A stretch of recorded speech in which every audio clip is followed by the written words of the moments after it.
Good day. These are some random questions that are within the syllabus of BCLTE. Number 1. In Municipality of Northern Vale, there is a proposal to impose a new tax on local businesses. According to the principle of equity in local taxation, what should be considered when implementing this tax? A. The revenue needs of the municipality. B. The profitability of individual businesses. C. The potential impact on trade and investment. D. The willingness of businesses to pay the tax.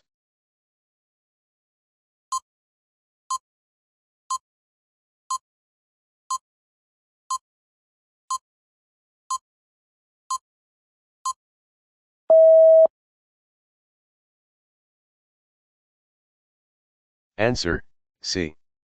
The principle of equity in local taxation requires fairness and considers the taxpayer's ability to pay. When imposing a new tax on local businesses, it is essential to consider the potential impact on trade and investment. The tax should not discourage trade or hinder economic growth, as it would go against the principle of equity. Number 2. According to the Local Government Code, LGC, how often, at least, can local government units, LGUs, adjust tax rates? A. Once every 2 years. B. Once every 3 years. C. Once every 5 years. D. Once every 10 years.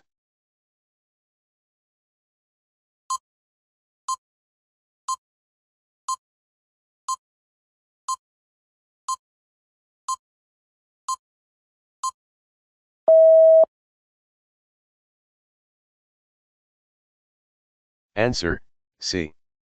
Local government units have the authority to adjust tax rates not oftener than once every 5 years. This means that they can make adjustments to tax rates after a period of 5 years has passed. Number 3. Which taxing power can be exercised by all 3 levels of local government, provinces, cities, and municipalities? A. Real property tax. B. Amusement tax. C. Franchise tax. D. Service fees and charges.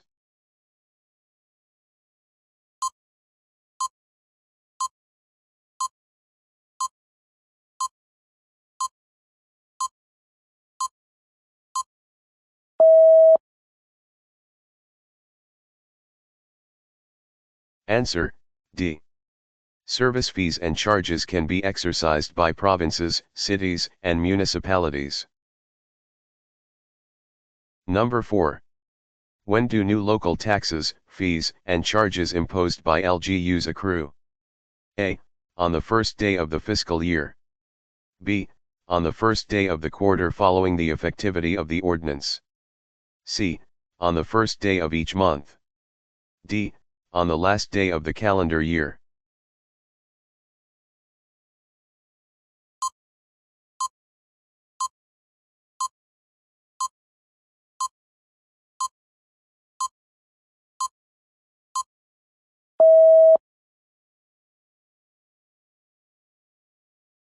Answer, B. Unless otherwise provided in the LGC, all new local taxes, fees, and charges imposed by LGUs accrue on the first day of the quarter following the effectivity of the ordinance imposing such new levies or rates. Number 5. What is the primary role of the local treasurer with regard to local government funds? A. To generate funds for the local government by creating revenue generation policies. B. To take custody and ensure proper management of the funds of the LGU. C. To decide how to allocate the local government funds to LGU's existing priorities. D. All of the above.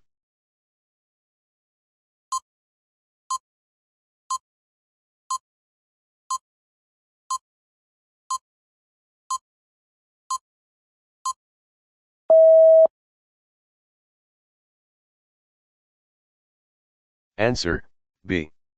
The local treasurer's primary role in relation to local government funds is to take custody of the funds and ensure their proper management. While the local treasurer does play a role in advising on the disposition of funds, they are not primarily responsible for generating funds via revenue policies or deciding how to allocate those funds. Those duties are typically part of other roles within the local government. Number 6. Which of the following tasks is least likely to be performed by local treasurers regarding the operation of public enterprises? A. Implementing collection policies and procedures. B. Taking charge of the collections and custody of funds. C. Preparing statement of financial position of the public enterprises. D. Monitoring collection performance.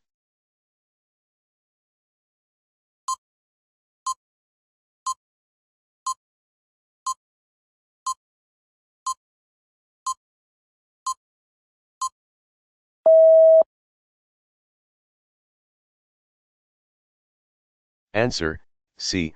Local treasurers primarily focus on tasks related to financial management, such as implementing collection policies, handling collections and funds, and monitoring collection performance. These responsibilities are more closely tied to the day-to-day financial operations and cash management of the public enterprises. While local treasurers may collaborate with accountants for financial data, their main role is in operational financial management rather than the technical aspects of financial reporting. Number 7. What are some of the duties of the assistant local treasurer? A. Taking over as local treasurer in case of the latter's absence. B. Administering oaths concerning delinquencies in property tax payment. C. Both A and B. D. Neither A nor B.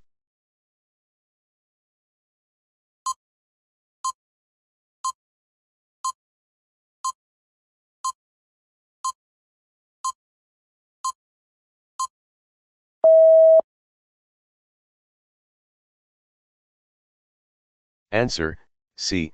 The assistant local treasurer is tasked with assisting the treasurer and performing duties assigned by the latter. These duties may include administering oaths concerning delinquencies in property tax payment.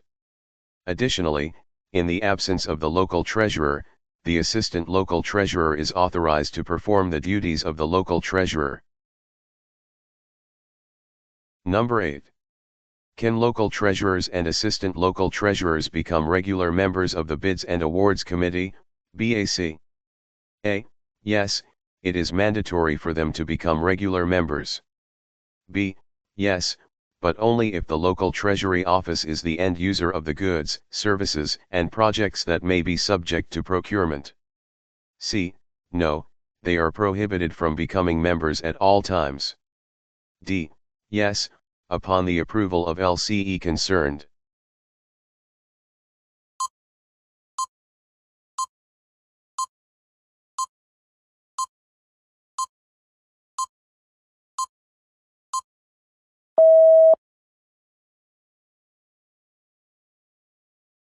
Answer: C.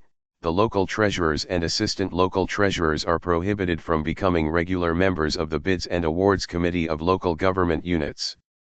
However, in some cases, local treasurers and assistant local treasurers may serve as provisional members of the BAC when the local treasury office is the end user of the goods, services, and projects subject to procurement. Number 9. What specific role does the Statement of Receipts and Expenditures, SRE, play in creditworthiness assessment for LGUs?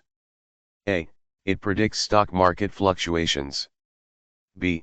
It suggests optimal debt repayment plans. C. It provides data for credit risk evaluation. D. It offers insights into foreign exchange rates.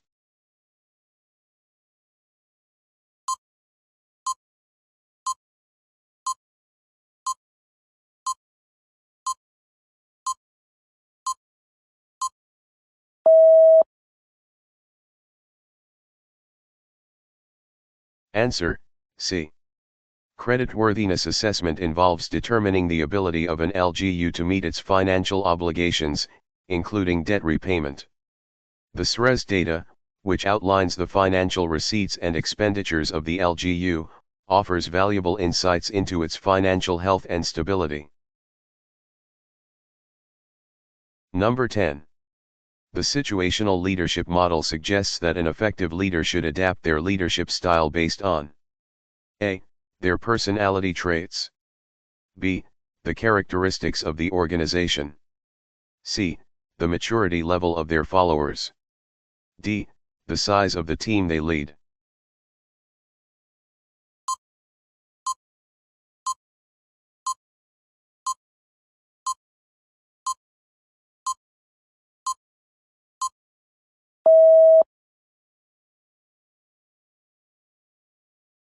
Answer, C.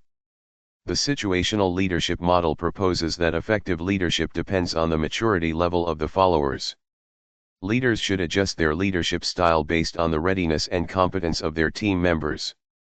The model defines 4 leadership styles: directing, coaching, supporting, and delegating, which correspond to different levels of follower maturity. For more videos like this, please like, subscribe, and hit the notification bell. For textbook reviewers of BCLTE and BCLTE, please click the link in the comment section.